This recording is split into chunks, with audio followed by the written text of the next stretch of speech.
Welcome. Did you know that New York City's housing authority, NYCHA, is making a major push to lease its open land, parking lots, parks, playgrounds, to private developers? NYCHA says it's to patch the leaks in their budget and in the apartments, but tenants fear the new income stream will wash them right out of the neighborhood. We'll explore that today and then see some photographs that erase a stereotype of public housing being a dead end for kids who grow up there. Also today, a revolution in TV. The cable business, already threatened by the likes of Netflix, now has to worry about services like Aereo that sling broadcasts right to our smartphones. And speaking of smart, in our public intellectual segment, we will hear about an international study that shows American parents pushing smarts over smiles in their child rearing. First, though, public housing. In the 5 boroughs, roughly 500,000 people live in NYCHA housing. Now, many of those residents believe they're under attack. This young man, for instance. My name is Jonathan Gardenhire. I'm the Vice President of the Resident Association at Smith Houses, which is one of the developments targeted for private redevelopment under the infill plan. On behalf of the residents of Smith Houses, I want to express to you our extreme, absolute opposition to the infill plan. And I want you to understand, if you agree with me and you are from Smith Houses or any of the developments that are facing the infill plan, please stand so you understand the numbers of the people who are opposing. So please stand if you oppose.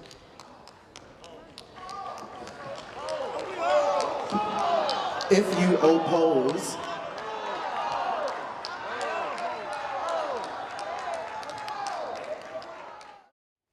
And that was one of the quieter scenes at the April 20th Mayoral Forum about NYCHA, sponsored by the Community Service Society, with the various aspiring mayoral candidates. The young man we just heard joins us now. Jonathan Gardenhire is just 20 years old, but for the past 2 years, he's been vice president of the Tenants Association at Smith Houses, one of 8 developments targeted for private development in the NYCHA plan. Joining us as well, longtime housing rights advocate Tom Angotti, professor of urban affairs and planning at Hunter College and the CUNY Graduate Center. Welcome to both of you. Hi. Hi. Jonathan, congratulations. Thank you. On being so accomplished at such a young age, politically and in organizing. Tell us what you're afraid of and what your neighbors are afraid of with this infill, as it's called, plan. Well, just in general, across the Lower East Side, the residents are afraid that this is just the first step in NYCHA sort of moving into privatizing completely. They feel that instead of John Rhea being brought in to sort of help NYCHA with their deficit, that he's going to deplete their funding completely, and then NYCHA will have no choice but to privatize because they'll lose funding on a... John Rhea, the head of NYCHA. Yes. But I guess what he's arguing is this puts money into NYCHA, and they're saying we're not privatizing the apartments that anybody lives in. You're not going to be, sold to one of the big developers or something like that. You're still going to be public housing residents with the rents and the protections. What they're going to have is more money to do things, adding security cameras, fixing up the grounds and the apartments by using open space there on the grounds to develop other housing, private housing, and that's going to benefit you in the public housing buildings. Why don't you believe it? Because first off, the space that they're using is, they came to us saying they're going to use, they plan on building on unused space. In Smith, they want to take a parking lot that they promise if they do build on it, people will not lose their parking spaces. And then also a baseball field that kids play in daily, especially that it's getting warmer.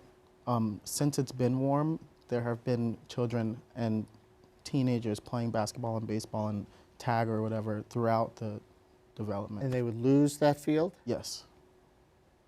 Tom Angotti, talk more about the notion of infill. This is not a word that people have heard very much before. Is it basically what we just heard? Is it just developing on what are currently the common open spaces in public housing projects, the parking lots, the playgrounds, things like that, to put up market rate or other kinds of private housing to generate income? Well, it's infill can be done with private or public housing. It's a very literal term. It's just filling in the spaces between buildings. And is there anything inherently wrong with that in your opinion? You're also a skeptic, right? Well, by definition, infill could be a good thing, could be a bad thing. But the problem here is it's not based on a plan. It's just filling in space, whatever available space there is, and losing valuable public open space because we're not making any more in Manhattan. We're only losing it. There's, this particular infill plan was cooked up by the administration without the participation of residents. That's problematic because it's really treating the land as real estate. And this is not real estate. These are communities. Public housing projects are communities. They're people, real people living in the projects, and they have an interest in what their environment looks like and how it works. I think we have a map of Smith houses that we could put up. Let's see if we can call this up. And Jonathan, tell us what we're looking at here. Is this where you live? That's the Lower East Side. Right. From 14th Street down. So Smith is down at the bottom. Is it the area in black? Does it run there along? Right at the bottom. Right at the bottom. The dark spot down there where it says Cherry Street. Right. And so right on the waterfront. Boy, you must have been hit by Sandy, I imagine, down there, were you? Mm-hmm. Two of the buildings in between one of the bigger spaces that they plan on taking were affected really bad by Sandy. And one of the questions that we posed to NYCHA was, will these buildings be affected during the construction of any new buildings? Because we are skeptical that they went in and evaluated the integrity of these buildings because they are really old. And is it that waterfront location that makes it attractive in part to private developers? Well, I mean, Manhattan in general is going to be attractive to any developer. But Smith Houses is one of NYCHA's, if not NYCHA's most valuable property. It's something like $1.2 billion worth of land. So even if you add up the numbers that they say they'll make in these 8 developments, which is $30 to $50 million, they could get more than that in Smith alone. Just how? If the infill plan was to be as they wanted, the land is valuable enough to make more than that, which is why we also question the numbers that they're giving us. So you think on the one hand, they're being greedy developers, and on the other hand, they're not getting all that they could be getting? I think that NYCHA hasn't said what their real income would be from these developers once they build on the property. Tom, NYCHA does have a real budget crunch, right? Yes, they do. They need money. But this was partially self-created. It's true that the flow of operating funds from Washington has decreased significantly in the last half decade, and the prospects for it actually being going back up to the previous levels are not very good. So there is a real problem. But there are a lot of ways of filling the gap short of selling off the land. And the unfortunate premise of all of these discussions is that there is no alternative. Well, there are alternatives. The city stepped up and helped the MTA, kept down the fare increase. The city steps up and floats bonds for capital expenditures to help developers, stadiums, Atlantic Yards. So why can't the city use its significant bonding power and also look at its $70 billion a year budget? My understanding from the Community Service Society is that there's a capital deficit of some $7 or $8 billion. That is actually not a tremendous amount of money within the context of the city's budget. And also, part of the loss of housing units in NYCHA is due to its own neglect. Over the last half decade, they've disinvested and they've failed to improve. Plus, they've also failed to ask for the capital funds that would be needed. It smarts a little bit of the old urban renewal strategy, which is you don't maintain the neighborhoods until they're falling apart. You don't maintain the buildings until they're falling apart. And then you say, well, the only alternative is to do something drastic and knock them down. What are your neighbors saying? Well, just in Smith alone, we actually did a survey of the repairs that need to be done. And in the 12 buildings across Smith, there are about just under 2,000 developments. There are more than, or just over 3,000 repairs that have to be completed.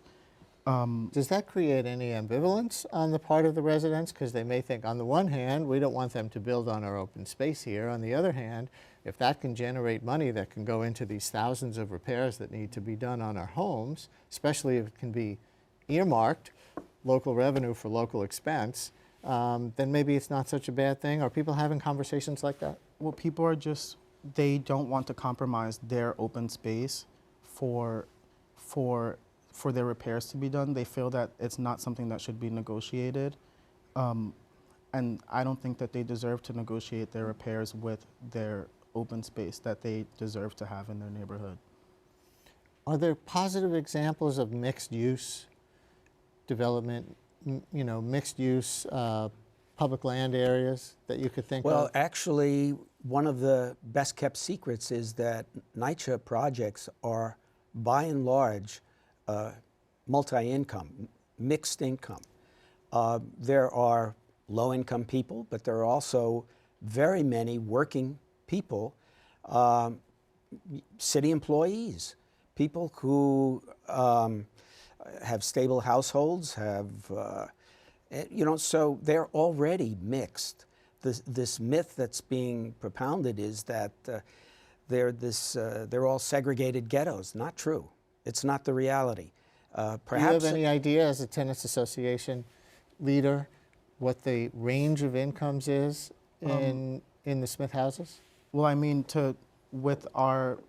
my president, Aixa Torres, her rent is close to market rate. So, I mean, just that alone, there are definitely people that range from having very, very low incomes to no income at all to going beyond $60,000 or $70,000 throughout NYCHA. Did you grow up in Smith your whole childhood? Yeah. And do you think it's set you up for a productive adulthood, a happy adulthood? Do you think this stereotype of the projects as being, dead-end buildings is overblown? Or do you think, well, thank goodness I'm doing okay and getting the heck out of here when it's so decrepit for a lot of my friends?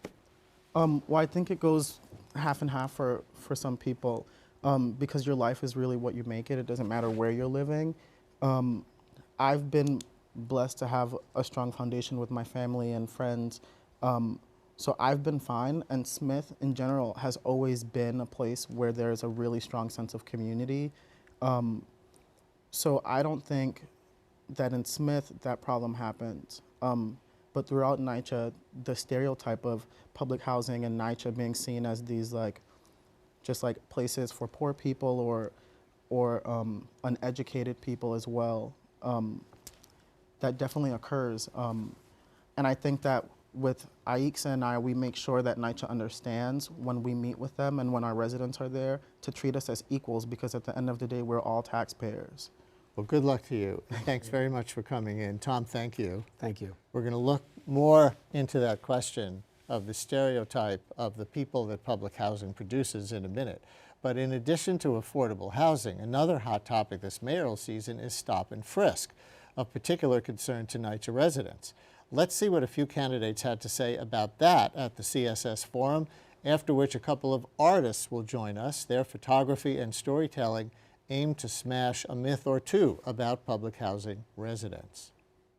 When a police officer following constitutional guidelines appropriately stops someone following a suspect description, that's been part of policing, good policing, for a long time. That's what we want to get back to. What we want to end is discriminatory, unconstitutional overuse of stop and frisk. Everybody being stopped and frisked is black or brown, even in white neighborhoods. Stop it. Some people call it stop, question, and frisk. There's no questioning going on.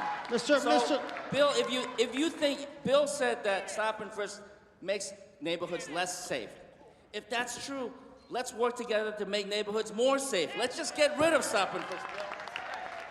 There were 3 steps that I would take. First is intensive training of officers on what the proper approach, constitutional approach, for stopping and frisking someone is. The second thing is I want to hire 3,800 officers, assign them to patrol so we can have a community policing intake so that they develop a rapport with the police and the community, which is essential to good policing. And thirdly, I want to legalize, tax, and regulate marijuana because it's responsible for a lot of the stops and frisks.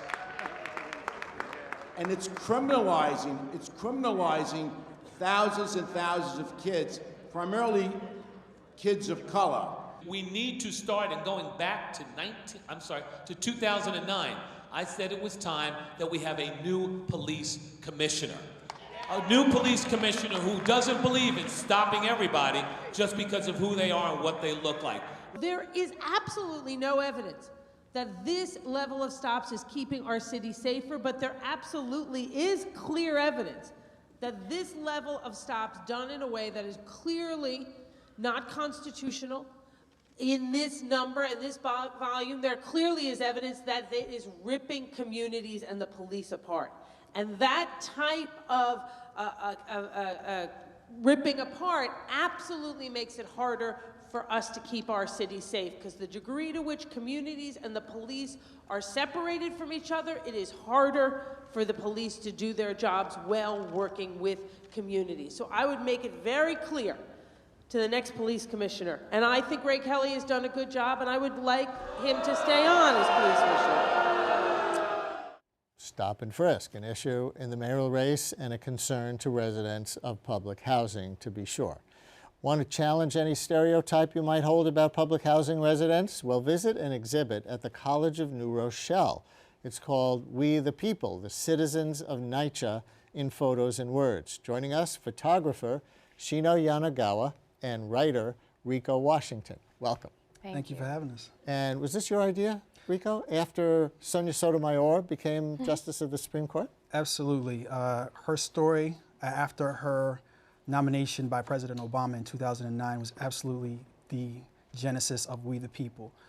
It was the media circus that surrounded her, largely her socio-economic background. I mean, she has 2 Ivy League degrees. She had 15 years of experience on the bench prior to getting the nomination. But the media, a large part of the media decided to focus on the fact that here's this woman that comes from the housing projects. How did she make it to the highest bench, or to be nominated for the highest bench in the land? And I was sitting at home watching C-SPAN and her actual confirmation hearings, and there was a line of questioning that really just began to bother me, and it just felt unnecessary. And coupled with all the press surrounding her socioeconomic background, I just got frustrated. And me being a former resident of a public housing area, I just felt that I need to do something to show people that she's not an anomaly. Right. But in a way, is she, if not an anomaly, somewhat of an exception, in that if somebody grows up in, I don't know, Scarsdale, they're going to be much more statistically likely to have an easy path to the top than somebody who does grow up in public housing? Oh, absolutely, and we're not denying that at all. There are a lot of factors that contribute to that, but the focus of this project and what I wanted to show people is that there are plenty of folks that come from these areas that have contributed so much to society at large. Let's put up our first image, and we'll talk through it with Shino, the photographer. So who are we looking at here? Do you know? Sharon Jones. Sharon Jones. And Sharon Jones is the singer, the actress. And she comes from? From Brooklyn. Yeah, she's from Tilden Houses in Brooklyn. Yeah. She originally grew up in Augusta. Well, she didn't grow up. She came from Augusta, Georgia when she was 3 years old. And from that point on, she was in Tilden houses in Brooklyn. Right. Shall we go to the next image? Let's see somebody else. Susie. Oh, yeah. Susie She's Machat, hilarious. is that how you say her last Susie name? Machat Jones, yes. Susie Machat Jones. Old enough to be Sharon Jones's mother. And then some. Because she's 112? Mm-hmm. 112. Absolutely. Nobody lives to 112. Well, Susie Machat Jones does, and she has lots to tell you about her 112 years. We spent a lot of time with her, and she shared such an awesome story. At the Vandalia houses? Yes. In Brooklyn, Sharon Jones, we should mention, came from the Samuel J. Tilden houses. Mm-hmm. So what is part of Ms. Jones' story? Well, she comes from the South. She originally went to the Calhoun School, which is in Alabama, Calhoun Colored School. And she came to New York by way of Los Angeles. She was working as a domestic for one of the high executives at Paramount Studios. And she came to New York doing, pretty much the same work. And she eventually put 4 of her nieces through college, paid for their tuition, room and board. And she even put one of those nieces when she decided she wanted to get a graduate degree through graduate school. And when we asked her, why did you do that? That's a lot of money, that's a lot of time and effort that you invested into making sure that those girls got a higher education. And she just simply responded, because I wanted them to have what I didn't have. Shino, did you take these photographs? Yes, I did. Were you looking to create certain kinds of visual impressions? But I don't really like to my subject being posed for me. I rather photograph in a natural environment. So why she's blind apparently, but She's blind? she's blind, but she can see very well. Like sometimes, like I was holding a camera and I can tell she can see my existence. Sometimes if people lose one physical sense, Yeah, the other ones definitely start to compensate. Yeah. They become extra sensitive exactly. to what their sense of hearing or touch or even taste can tell them. Let's go to the next image. Here's another person from public housing. Oh, Ephraim. Yeah. Ephraim Benton. Yeah, Ephraim Benton, he's a special guy. He's had so much success as an actor. He's been on so many different television shows, from The Sopranos to Chappelle's Show. He was even in the Academy Award-winning film Precious. So he's got lots of success and experience under his belt. And we discussed with him the concept of getting out, and that phrase resonated with him, but in a different way. Most people, when they leave public housing, if they get the chance to leave, their goal is to get out and stay out. His goal was to get out, get the resources, and to come back and to help people in the community that he, was neighbors with. The people that looked like him and, that were really supportive of him in the beginning when he was starting out his acting career. What is he coming back to reclaim, do you think? Is it just to help people who he sees in a disadvantaged circumstance by being in public housing? Or is it to somehow reclaim the pride from what is usually a sense of shame of coming from public housing? Can you put it into words, do you think? It's possibly a combination of both. But I think for him, he undoubtedly has lived the income disparity, but he sees it after he's, left and gone onto the other side of that spectrum. And he understands what it takes to get out. And some of it is just, as simple as letting people know that there are opportunities out there. And so he holds lots of outdoor community-based fairs, health fairs, job fairs, also outdoor film festivals, free to the community, right in Bed-Stuy in his old community. Let's go to another shot of another public housing resident. Gyro. Gyro. He's a character. This guy's actually originally from Rio de Janeiro, Brazil. And his story was really interesting in terms of contrasting poverty in his native country and poverty in the United States. Part of what he was telling us was, when he was back in Rio, he remembers helping his mother and father build their house in the favela in Rio out of crushed soda cans and, plywood, whatever they could find, that's what they would do, that's what they would use to build their home. And then when he got here, he thought he was, He had won the Yeah, we lottery. have Or something. hot water. Yeah, hot water, elevator, a roof that doesn't leak. Public housing was coming to America with the streets paved with hot water. Oh yeah, and it was running all down the street. What does this say to you visually, Shino? This is a beautiful shot. I love the different greens in it. Thank you. He's a graphic artist, and then, you know, he does graffiti as well. So that's funny. He was actually with me a photo shoot and interviewing. At the same time, he was holding a pen, and then he found a spot. And as soon as he found a spot, he started drawing things, and then that was hilarious. That's not his own tag on the gate back No, there, it is wasn't. No. Let's go to the next image. And we see a mother and a daughter, is that correct? Yeah, this is my favorite Why? shot. Why is it your favorite? Nadia, she's only 8 years old. She's 8, yeah. Right? She's 8 now. She completely understands the sign language. Sign language. Actual American Sign Language? Is she deaf? No, her mom's. Her mom is deaf, Ah. yes. But she's learned to communicate with her mother through learning sign language, and fully capable of signing with anyone. And it's amazing. It's very astounding watching them communicate with each other. She's amazing, so smart. And more examples they are of amazing people coming from public housing. Is this your shot too? Yes. It's Not of shot. a person, obviously, but what are we looking at? We're looking at a beautiful sunset. for one thing. This is Brownsville, actually. You cannot tell from this picture. Beautiful sunset. And is And, that a It's public a housing project we're looking at in the... Yeah, that's a high school and a junior high school, and Oh. the public housing on the behind.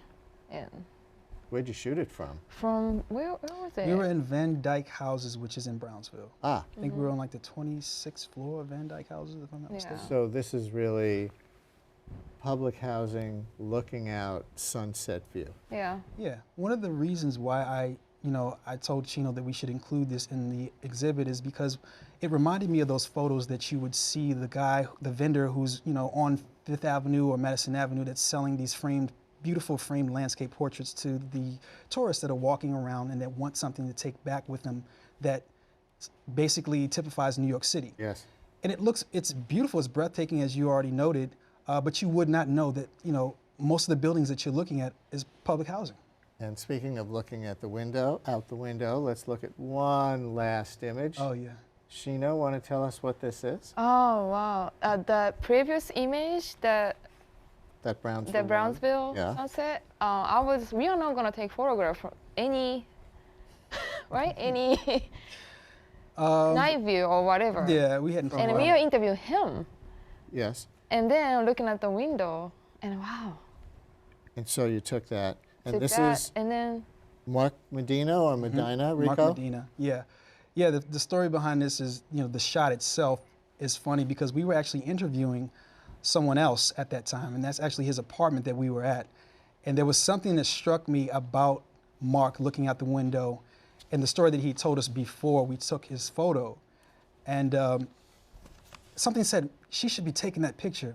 And as soon as I thought that, she was right on it. yeah, She saw I don't it miss too. it. Yeah, You I didn't don't miss miss it. we're in sync. You were looking through the same eyes. Yeah, absolutely. Two sets of the same eyes. There you go. Just tell us, where can people see this exhibit and until when? You can come and see the exhibition at the Gordon Parks Gallery, which is at the College of New Rochelle's South Bronx campus, which is in the Mott Haven neighborhood, and it's running through May the 5th. And for more information about that exhibit and the project itself, you can go to debunkthemyth.org, THEMYT.org. Don't go to New Rochelle, or you will be No, very, don't. very north of the destination. Thank you both very much. Thank you. Thank you for having us, Brian. Up next, TV of tomorrow. Is cable about to snap? Could it be true? Is my substantial cable bill about to become a thing of the past? TV pioneer Barry Diller would like to think so with his recent venture, Aereo, a new internet service that allows customers to stream live local television to our computers. Cable companies have also recently seen competition pile on from the likes of internet giants like Netflix, Amazon, and Google. It's clear that the way we view video content is rapidly evolving toward the internet. Could Aereo be the straw that breaks the cable's back? Joining us, Susan Crawford, a professor at the Benjamin Cardozo School of Law and author of Captive Audience, the Telecom Industry and Monopoly Power in the New Gilded Age, and via Skype from Amazon headquarters in Seattle, Peter Kafka from allthingsd.com, a Wall Street Journal website devoted to technology. Welcome to both of you. Hi. Hey. Hi. Hello. Thanks for having me. So, Susan, first, define this notion that many of our viewers aren't even aware as they watch us on cable that they're subject to, which is known as the bundle. Well, what we've got are enormous infrastructure companies that are selling not only access to the internet, but also a big package of channels. And the whole system is perfectly engineered to raise prices. The programming industry charges a lot. The cable industry then passes those charges on down to consumers. So far, things are going very well for the cable industry. Peter, what's this Aereo?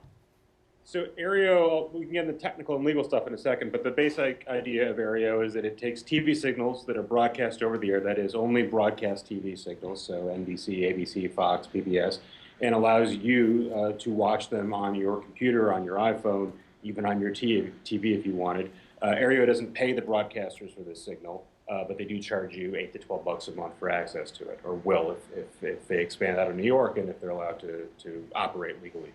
Wait, Susan, is that legal? If a cable company is paying all the TV stations and content providers for, what they get to then sell to us, can this Aereo, whatever it is, just grab it off the air and distribute it to us without paying for it? Yes, they can, because although 21-year-olds don't understand this, there's a difference between broadcast on the one hand and cable networks on the other. So broadcast coming over the air, if you can think of Aereo like a VCR with a very long cord. So you're able to pick up the signals, Aereo's doing that for you, and then retransmit them just to you, a copy that you've asked to be made, to your device. That's perfectly legal under the Second Circuit's decision. So this is only the old open air TV channels, like in New York, it would be Channel 2, Channel 4, 5, 7, those. Those, absolutely, the networks. And as Peter said, the catch here is that the cable networks, the cable operators, have been paying billions of dollars for the right to retransmit those broadcast signals.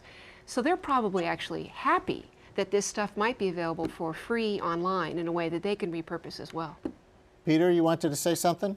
Yeah. I mean, just essentially think of this as if anyone's old enough to remember having an antenna on top of their house to watch TV. That's what this is, except you can walk around with it, and the signal goes with you, essentially, as long as you have an internet connection. And some people still have antennas to watch TV, not people who are watching us presently, because they all have to have cable. But after the so-called digital conversion, for people who don't have cable, they got those converter boxes, and they still basically have antennas to get over-the-air signals, including the new digital channels like Channel 2.1 and things like that, right?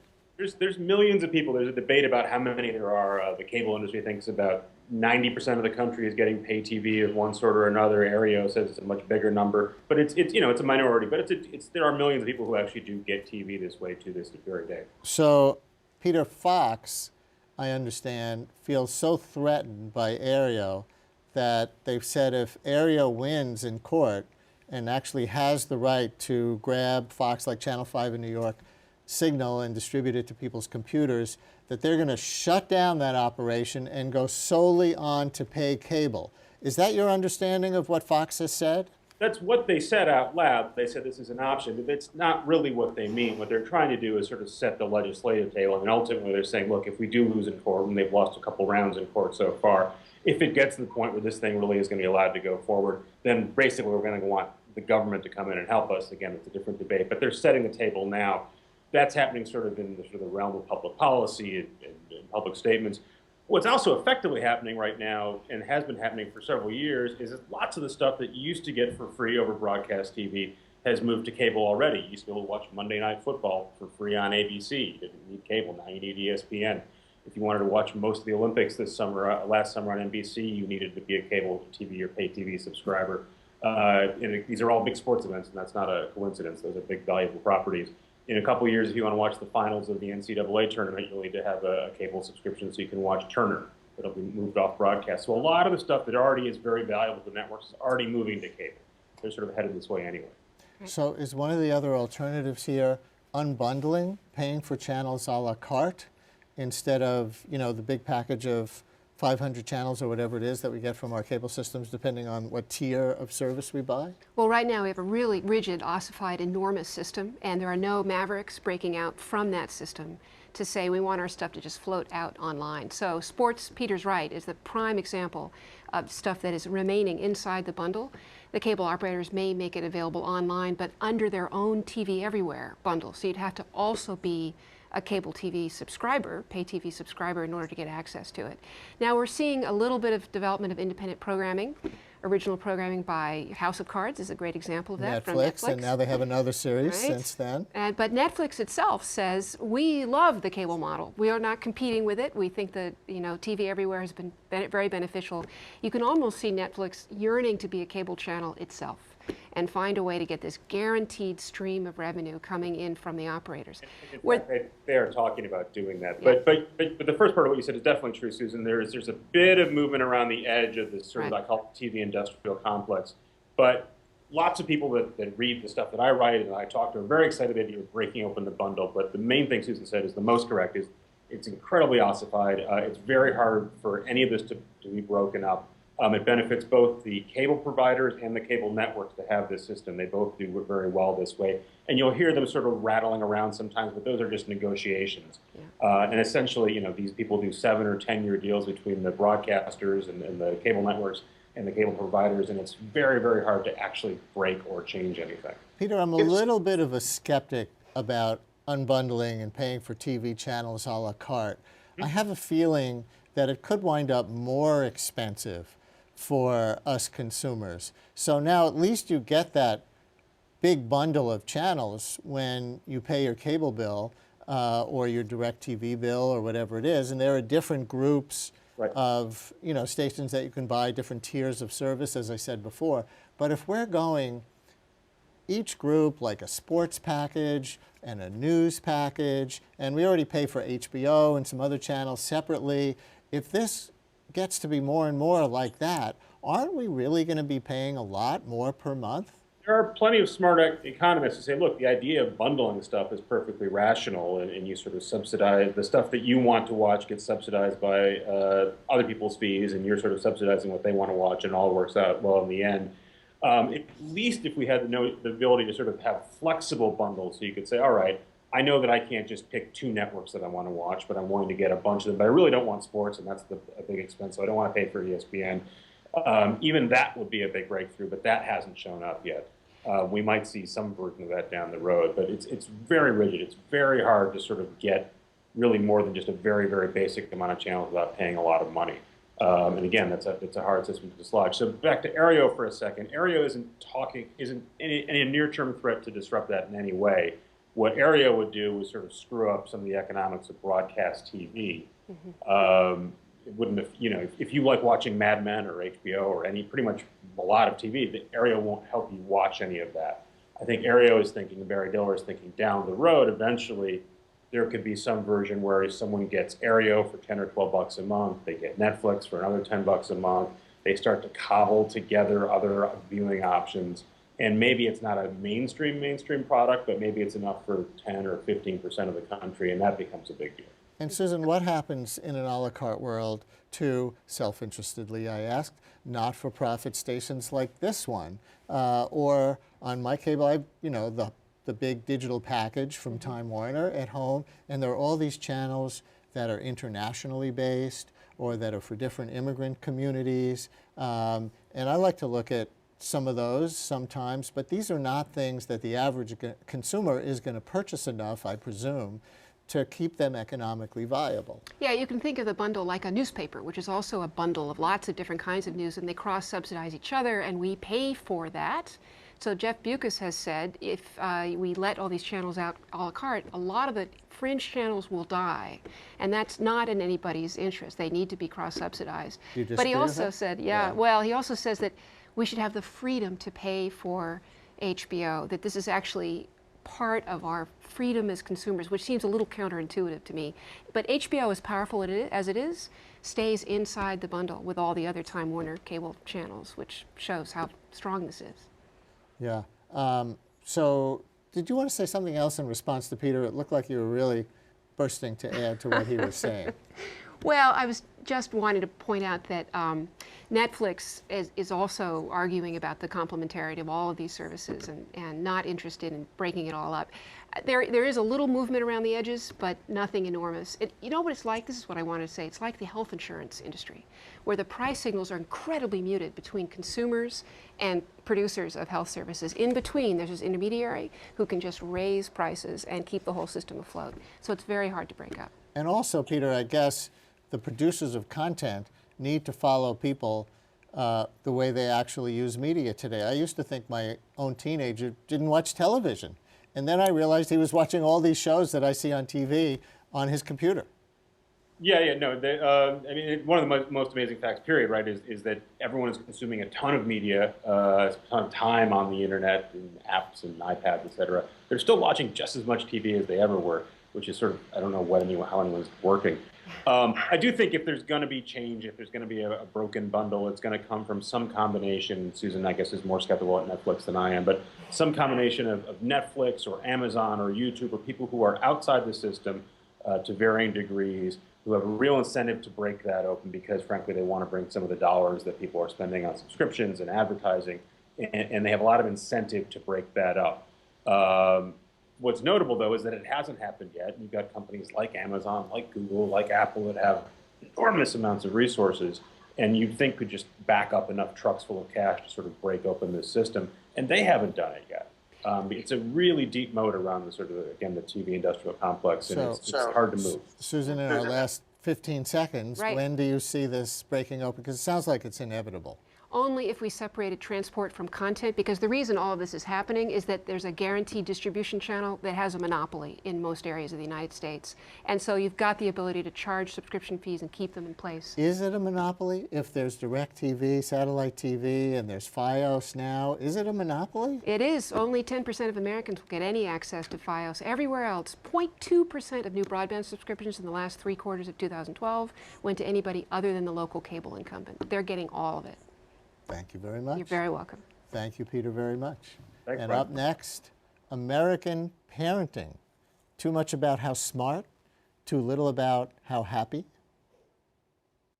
Time for today's edition of Public Intellectual, where we examine new research that has the power to transform our thinking and public policy. Today, a parenting study.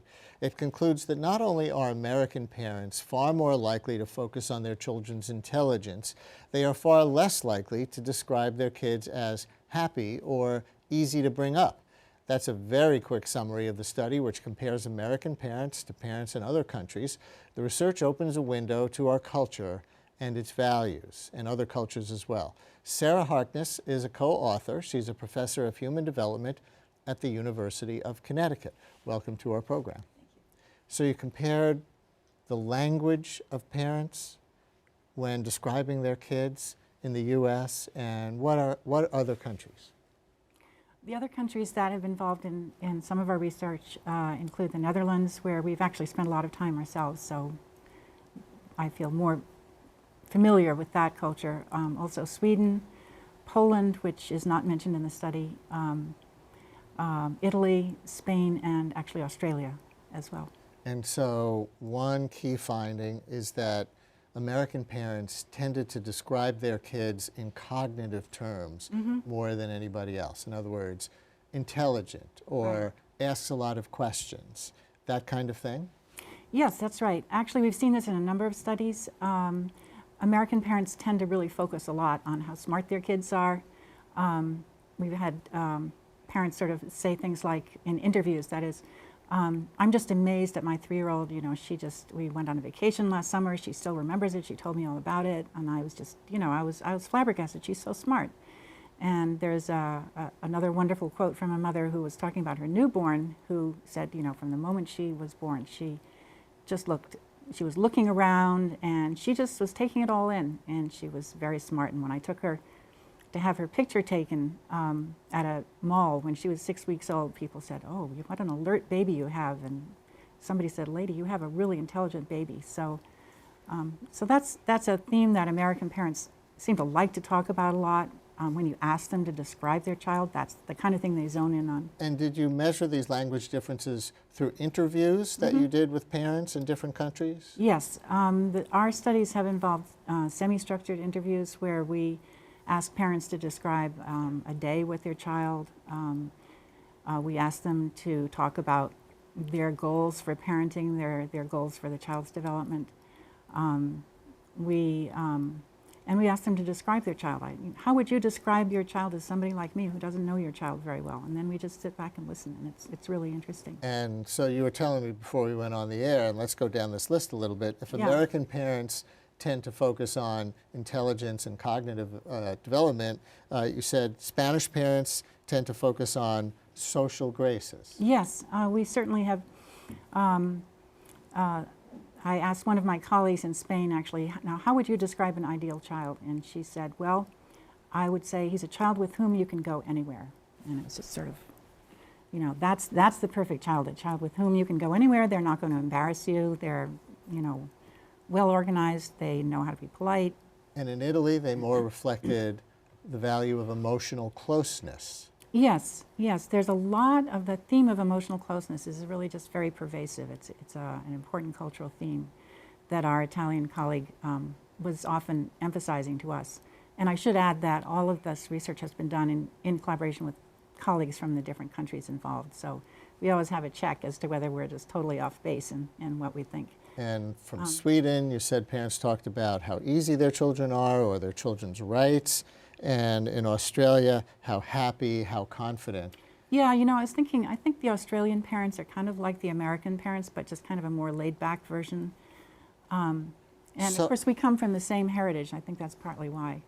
People who were outcast from England. Well, yes, you could say that, or, you know, people who came from the English tradition or the British tradition originally. So these other measures, social graces, emotional closeness, happiness and confidence, how far down the pecking order are they coming out of the mouths of American parents? How devalued are those other qualities? I think American parents really want their kids to be happy, and they certainly want them to, you know, be emotionally intelligent and so forth. But I think a lot of what American parents are concerned about and what they're sort of pounded on by the media is, and by professional advice, is you need to focus on your child's cognitive development because otherwise he or she may not be successful later on in life. And I think this theme, we've even seen it sort of intensify over the last 20 or 30 years that we've been doing this research. And at this point, actually as a result of some of this, the media attention to this research, I've had young mothers tell me, I put the interview up on my Facebook, I'm discussing it with my friends, and a lot of them say, you know, when I was growing up, it wasn't like that. And of course, when I was growing up, or when I was bringing up our children, it also wasn't like that. I think it's gotten a lot more intense in recent years. And so do you conclude that it's out of hand, or that America is off on the wrong track, and you'd rather see American parents be more like Spanish or Italian parents or something? I think, you know, what the cross-cultural research does for us is it helps us see that there are various different pathways of successful development, not just one, but there are a variety of different ways that children can successfully grow and into being good members of their own societies. And I think what happens when we focus so much on one aspect of development, say cognitive development, we tend to forget about some of the other things that are really going to be equally important in life. Social skills, for instance, the ability to make friends, loyalty, social, you know, conscience. A lot of those things we tend not to really kind of talk about in terms of our goals for development of young children, and I would say parents are not hearing that. But we should be paying more attention to those things, and I think looking at what parents in other cultures are talking about can kind of give us a clue as to the other things we could think about. Are you similarly critical, conversely, of some of the other cultures? You know, if Americans focus on cognitive development, to some degree it's because they want their kids to grow up to be materially successful in a competitive world.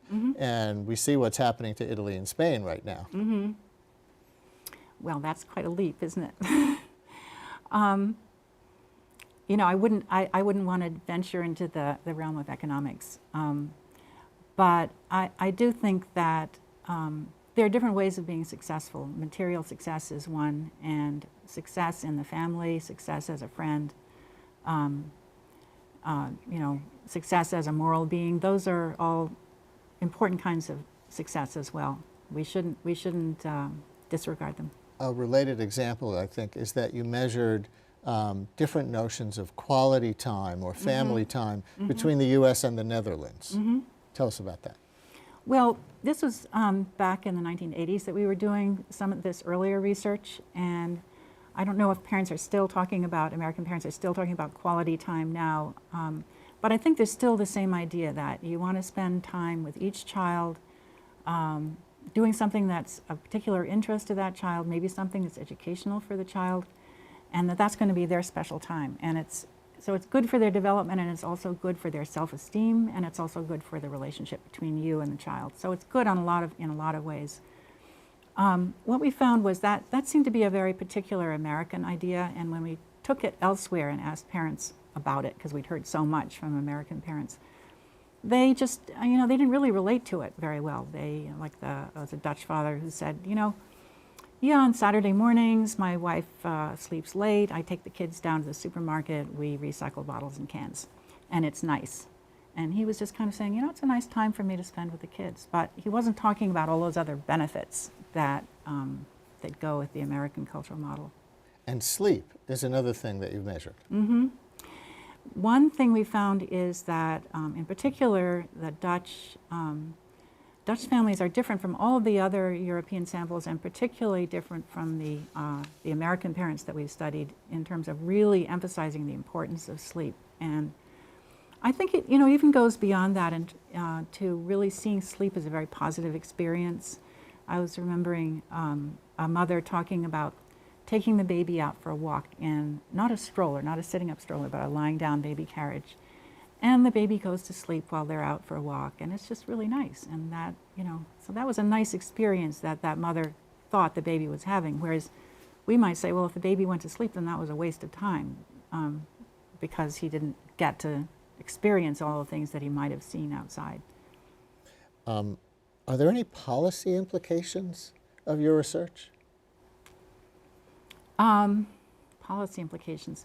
Well, I think, you know, there might be some implications for people who work with families to kind of pull back a little bit on, you know, creating so much concern about cognitive development, and particularly concern about the early years.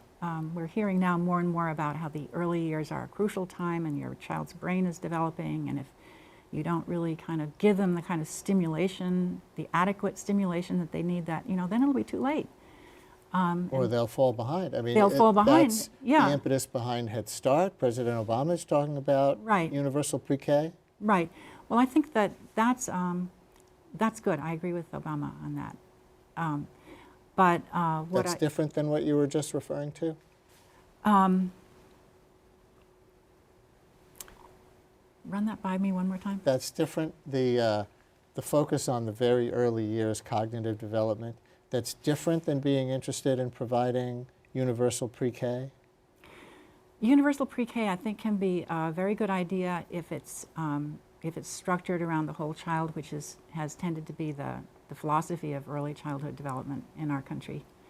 I think, again, if you think about it as, you know, and in fact, I've heard early childhood educators lament the fact that now what used to be in kindergarten is happening for 2- and 3-year-olds. Yes.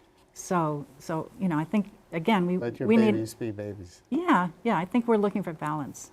Well, thank you for doing this fascinating research and for talking through some of it with us. You're very welcome. And that's our program for this week. Next week, the Digital Public Library of America, a national digitized public library. And tune into my daily radio program weekdays from 10 until noon on WNYC, 93.9 FM and AM 820. Tomorrow, how Washington State is legalizing marijuana, how they're doing it. I'm Brian Lehrer. Thanks for watching.